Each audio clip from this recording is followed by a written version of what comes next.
श्री स्वामी समर्थ माझे प्रिय स्वामी भक्तांनो, स्वामी अक्कलकोटी मध्ये आपला स्वागत आहे। आज मी तुम्हाला श्री गुरुचरित्र अध्याय 50वा सोप्या भाषेत सांगणार आहे।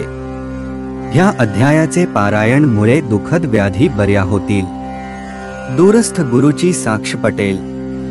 तर ऐकूया स्वामी अक्कलकोटी श्री गुरुचरित्र अध्याय 50वा यवन राजाच्या विस्फोट व्याधीचे निवारण।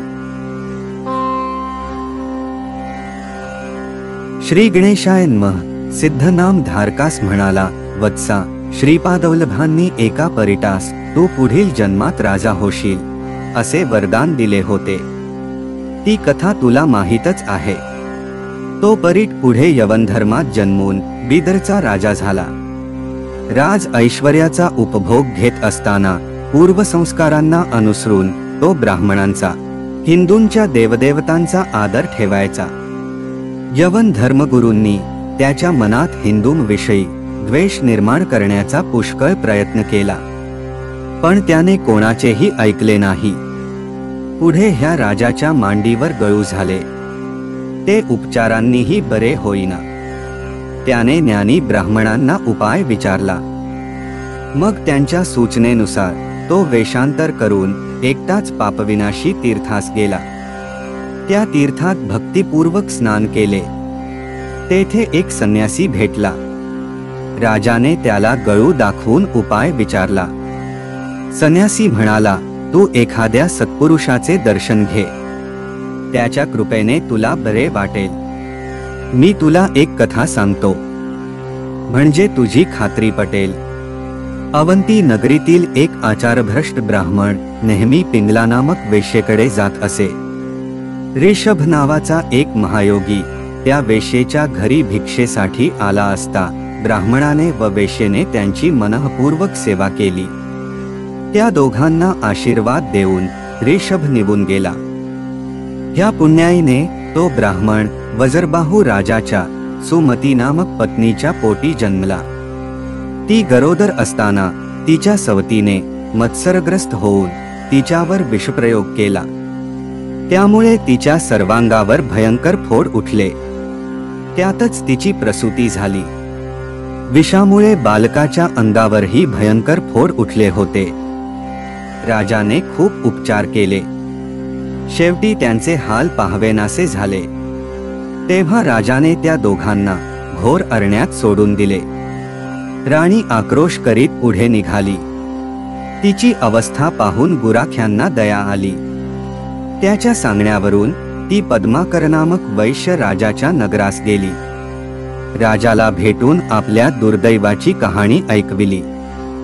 त्याने तिच्या निवासाची, अन्नवस्त्राची व औषधोपचारांची व्यवस्था केली। काही दिवसांनी राजपुत्राचे निधन झाले। सुमती दुःखावेगाने आक्रोश करू लागली। राजस्त्रियांनी व लोकांनी तिचे खूप सांत्वन केले, पण शोकावेग कमी होईना। तेवढ्यात ऋषभ योग्याचे आगमन झाले। त्यानेही तिला समजावले। ती म्हणाली, महाराज, व्याधीने मला गांजले, पतीने हाकलले, मी हिंदीन झाले आणि आज हा एकुलता पुत्रही गेला।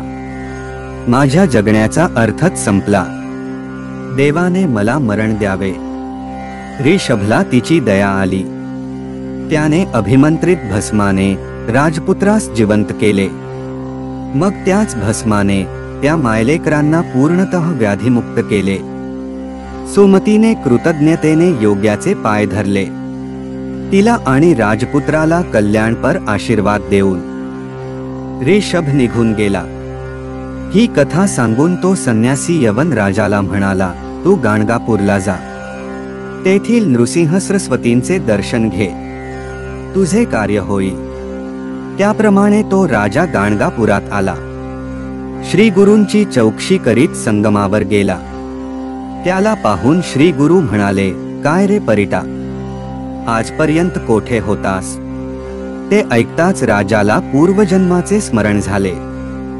गुरुदेव, आपण इथे असे म्हणून त्याने श्री गुरुचरणांना आनंदाने मिठीच मारली। श्री गुरूंनी त्याला येण्याचे कारण विचारले। त्याने गळू दाखविण्यासाठी वस्त्र दूर केले तर काय आश्चर्य, ते केव्हाच जिरून गेले होते. राजाचा आनंद गगनात मावेना. त्याने श्री गुरूंना मेळ्यात बसविले आणि त्यांच्या पादुका हातात धरून मठाकडे निघाला. राजाने त्यांना आपला दळभार दाखविला आणि त्याच्या नगरास येण्याची विनंती केली. श्री गुरूंनी त्याला पापविनाशी तीर्थावर भेटण्यास सांगितले आणि ते शिष्यांसह अदृश्य झाले. ते पापविनाशी तीर्थावर प्रकट झाले. तेथे सायनदेवाचा पुत्र नागनाथ त्यांना भेटाव्यास आला. त्याच्या आग्रहावरून श्री गुरु त्याच्या गावी जाऊन पुनश्च पापविनाशी तीर्थावर परतले. यवन राजाने आपले सैन्य पाठवून दिले आणि श्री गुरूंपाशी आला. त्यांना सन्मानाने आपल्या नगरास नेले. त्याने श्री गुरूंकडे मुक्तिमार्गाचे ज्ञान मागितले. श्री गुरु त्याला म्हणाले, राजा, पुढे राज्याची सूत्रे मुलांकडे सोपवून तू श्रीशैल पर्वतावर ये. तेथे आपली पुन्हा भेट होईल. राजाचा निरोप घेऊन श्री गुरु गौतमतीरी आले. तिच्या काठची पुण्यक्षेत्रे पाहत ते गाणगापुरास आले. त्यांच्या दर्शनाने भक्तांना परमानंद झाला. काही दिवसांनी त्यांनी आपल्या सर्व शिष्यांना बोलावून घेतले व म्हणाले, बिदरचा राजा माझा भक्त झाला आहे. आता यवनांचे येथील येणे जाणे वाढेल. त्याचा लोकांना आणि विप्रांना उपद्रव होईल, म्हणून मी प्रकटरूपाने श्रीशैल पर्वतावर जाणार आहे आणि गुप्तपणे तेथेच राहणार आहे. मी तेथे गेलो तरी भक्तांच्या उद्धारासाठी सूक्ष्मरूपाने निरंतर येथेच असणार आहे. ते ऐकून शिष्यांच्या व भक्तांच्या डोळ्यात पाणी आले. इतिश्री श्री गुरुचरित्र अध्याय 50 संपूर्ण. श्री गुरुदत्तात्रेयार्पणमस्तु. शुभम भवन्तु.